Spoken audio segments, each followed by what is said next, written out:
blatant violation of international law here. And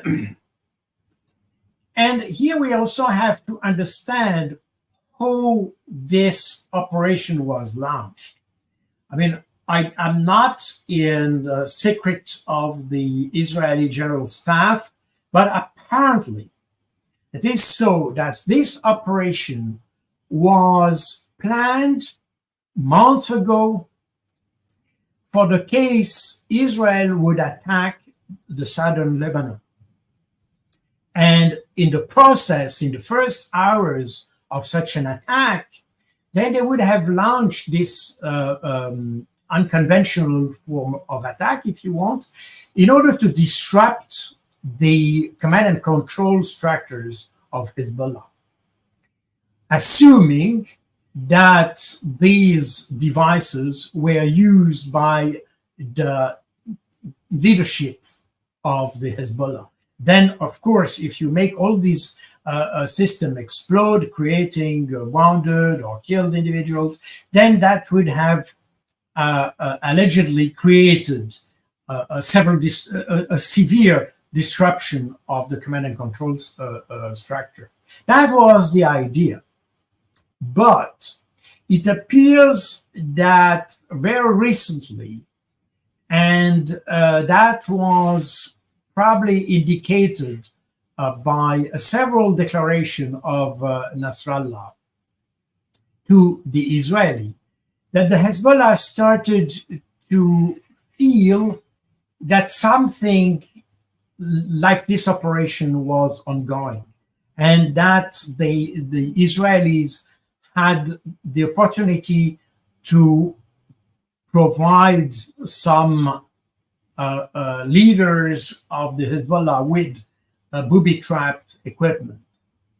And that means, by the way, that the Hezbollah has a very good intelligence service, because they were probably not able to identify the problem on time to avoid it, but they anticipated that it would be done.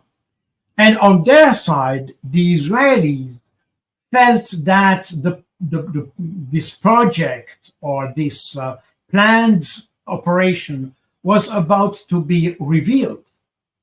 And therefore, they decided to trigger the whole operation without or disconnected from a land operation.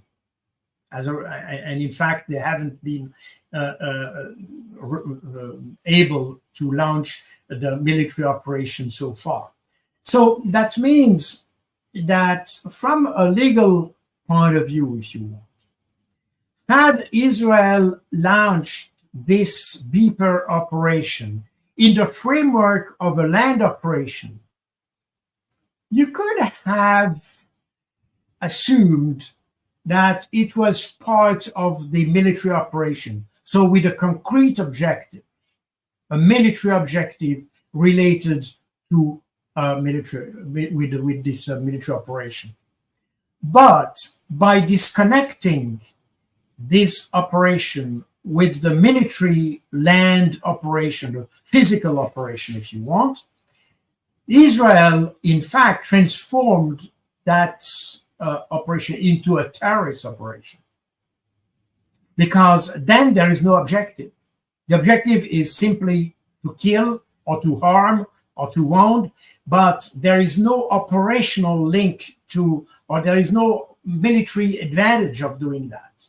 Because, and I would even say that on the opposite, because by creating such a situation, Hezbollah will be more cautious in the future, will probably change its whole first responder alert system using other equipment. They will probably change their security procedures.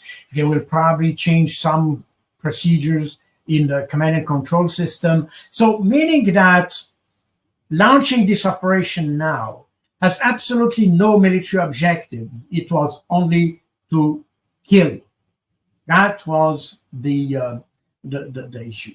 And now, if we look at this at this operation as it was conducted by the Israelis, in the perspective of the international humanitarian law, or the law of war, if you prefer, then we have to see this that the Israeli violated the three fundamental and main principles of international law.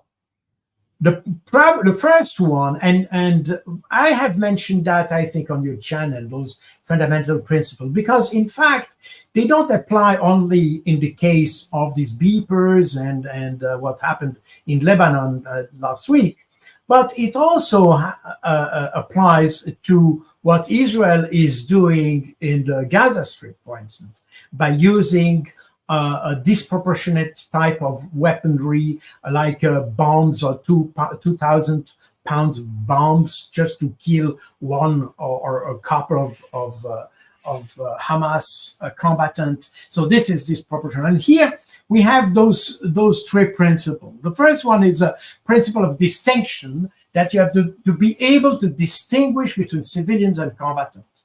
And you should then use the proper weapon that allows you to kill the combatants, but not the civilians. And so this is you need to be able to discriminate between civilian and combatant.